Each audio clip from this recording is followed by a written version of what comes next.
In today's video, we will be talking about the easiest to hardest killers to play inside of Forsaken. If you like this style of content, please make sure to support me by subscribing, leave a comment, etc. And with that out of the way, we will get started. The easiest killer, in my opinion, is 1x1. Now, some people may be thinking, why isn't Jason the easiest killer to play in the game? He's the starter character, he's the first that you learn. The reason I put this character above Jason is because, first off, they get not one, but they get 2 projectiles. Both of his projectiles also have really low cooldowns, so they're still easy to use, as well as one of them being a really high damaged move, and the other one being a stun move, which is almost a guarantee M1. Then you have his tracking move, which is probably the best tracking move in the entire game, because even though he gets blindness, he can still see them he can still see the outline of them, as well as he gets speed 1 for a good majority of the time. And then for last man standing, he can then resurrect every person he's killed. So even if he almost lost the game and then there's one person left, he can resurrect 7 people right there and basically win. And it's just extremely hard to kill him because he can just run around the map continuously, use his mass infection, and just hit 2 clones, 1 clone, and then get speed 1 for 10 seconds. The only real downside to this character is 2 things. 1, the map, because some maps have way more elevated places than others. So he's just basically map dependent. And his mass infection can be countered by a stun, but at the exact same time, it has a 13-second cooldown. So the only real problem that's happening right there is you're getting stunned, and that's really it. And if they miss their stun, there's a good chance you're doing 70 damage to them if they miss their stun. So for example, 2-time goes for a backstab, you turn around quickly, 70 damage right there. Just almost insta-wipe 2-time, right out of the game. No revive for you.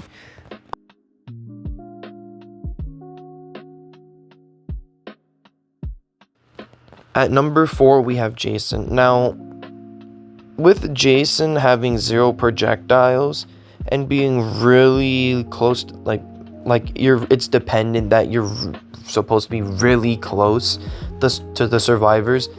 Any last man standing character, for example Noob, there's a really good chance that they'll beat you. So it's really hard to do that, as well as any stunner that knows not to just throw their stun out randomly will also be hard to beat. His tracking move is really good for gaining stamina, but at the exact same time, if the enemy knows how to counter it just by simply walking to gain their stamina back and then just doing little taps here and there so you can keep the speed up, it's not really a good tracking move. It's only good for catching people off guard, really. You can hit them with a nasty gashing wound with that enrage. That's 75 damage right there. That's just so much damage. It's amazing. But you're really close dependent. There are also really good Jasons out there that just they know how their kit works. They know that they have lingering hitboxes and one of the fastest attacking speeds in the game. So they know how their character works, right? But for a new player, I feel 1x is easier to play than Jason. Just because of the projectiles and the speed. And Jason can be really punishing a lot of times. But yeah, that's why he's number 1. At number 3, we have Cool Kid. Cool Kid is very skill dependent. because his hitboxes are pretty bad, other than walk speed overdrive going through a wall sometimes. But most of the time, you can get countered really easily. For example, your pizza delivery, you're not hitting anyone with that unless they're just genuinely wanting to run straight into it. You're not going to hit anyone with that. And then half the time they just bug out. So you could be in last man standing and then they might just bug out and you're like, where's the survivor? You're not finding him. And there goes half your last man standing. You running around trying to look for the guy just to figure out that he was in a corner waiting for you. He's already drank his Blox Ecola and he's on the other side of the map. His brick, really nice. Slowness 1 for a pretty good amount of time. That's nice. But anyone that's like looking behind them is not getting hit by that. And then if you're unlucky to be chasing down a guest, you're not gonna hit him ever.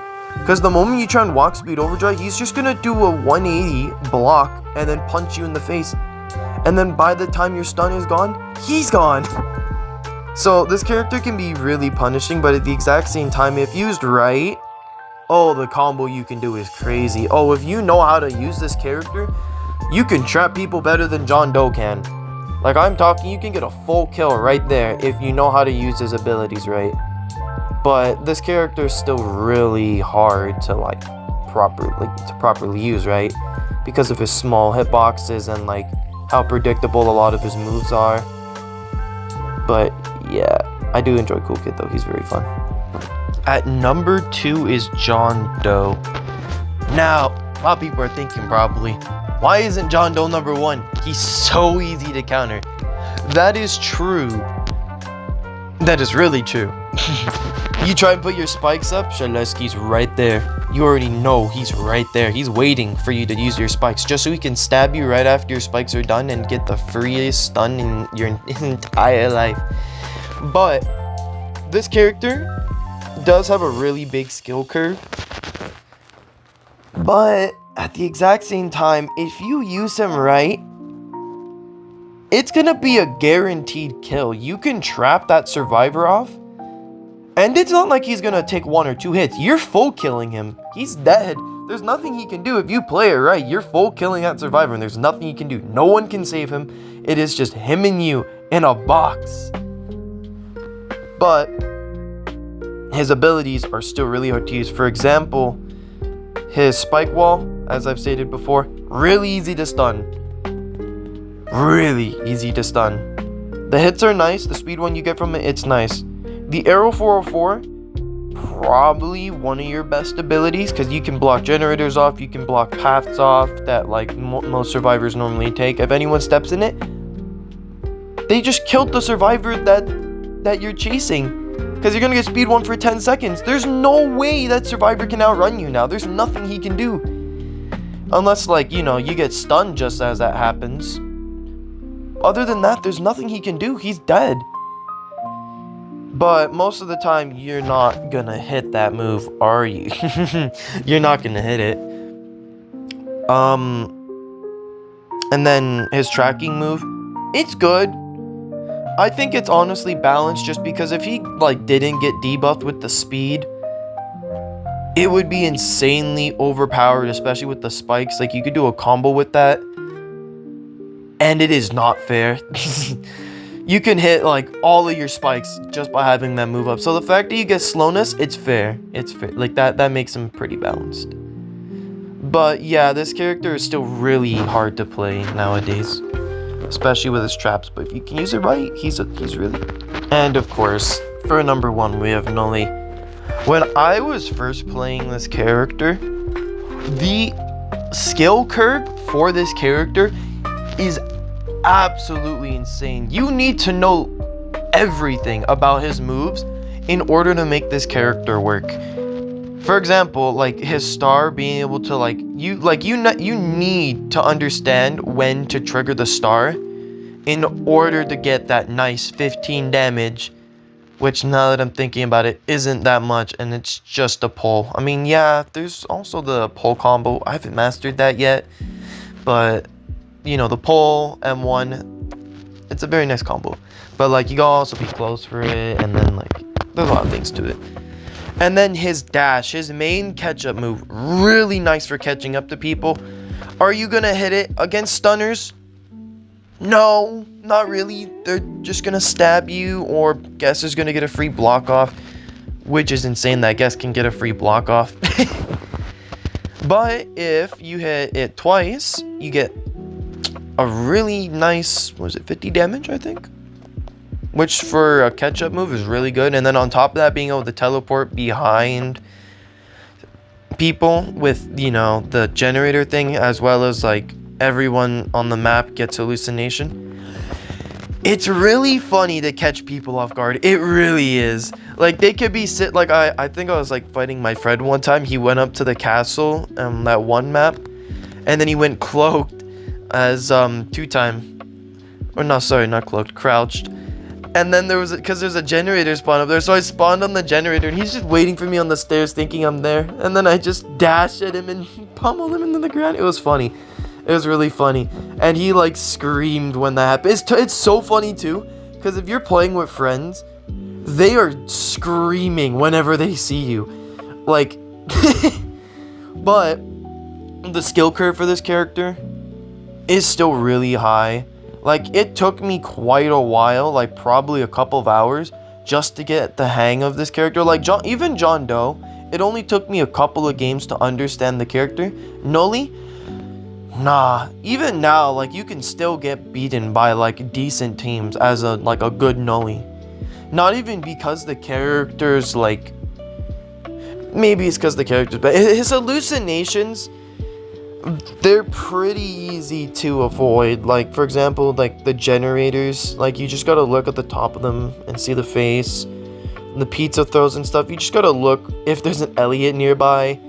Then the fake Dusa card, I don't know why it's in the sky.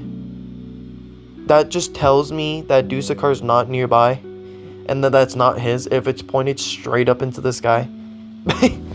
I feel like his abilities could use a bit of a rework. Not his abilities, sorry. His hallucinations, just like a big buff. Because his whole kit's based around, like, fooling the enemies. But once you understand how it works, there's nothing you can really do. Like, for example, I think the best thing, honestly, that they could do is just remove the faces on the top of the generators. Because that sounds completely balanced. No, but in all seriousness, like, having to sit there for, like, 2 minutes, not 2 minutes, sorry, like, 30 seconds, no. Just, like, sitting there, like, trying to figure out, is this one fake? What's gonna happen if what will happen if I complete this generator?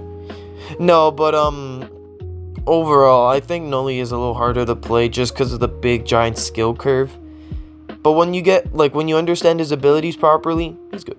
He's good. Anyways, that is the end of the video. And just so everyone knows, I'm not trying to like diss anyone's killer. I like all the killers. They're all very fun to play, especially Nully. Nully's fun. If you guys did enjoy the video, make sure to subscribe. It supports me. It supports the channel. That's if you enjoyed the video. I don't know. I have a Discord that you can join. Link will be in the description. And I hope you guys have a wonderful day. I might have a new video out tomorrow. I'm gonna try and post daily again. So yeah. I will see you guys in the next one. Bye.